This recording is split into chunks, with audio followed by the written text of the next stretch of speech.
Okay, so we have a prone dumbbell rear delt fly or a chest supported rear delt fly. This depends on how you want to describe it. The main purpose of this is to promote feedback of the torso and just to make sure you're in that position permanently instead of using momentum to hoist the weight up. So we're gonna lay down nice and flat on the chair or the bench or whatever you want to call it. We're gonna get the arms nice and straight in front, chin up, press the torso right into the pad. And we want to bring the arms to the side, making sure you're using your upper back and your rear delts, and then lower down nice and slowly. Okay, so if you want to get a little bit more traps in the movement, bring your incline a little bit higher, a little bit more mid back to rear delt, bring your bench a little bit lower. So you want to round the upper back, your torso is a lot more horizontal to the floor.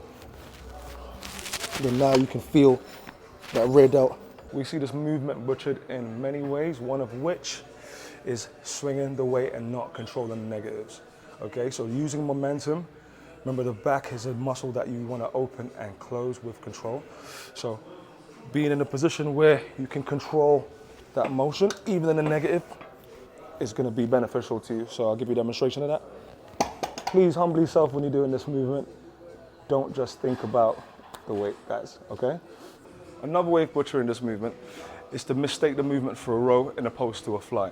Now, this normally happens when the person increases weight to a level where they can no longer fly it, so they start to then row the weight. Now, that biases a little bit more of the lat muscle, hence why for the rear delts we come outwards. The closer you bring your arms to the side, the more you engage the lat. So we want to make sure the weight disperses sideways and in a fly fashion in opposed to a row fashion. Completely different movement, so you want to avoid doing that.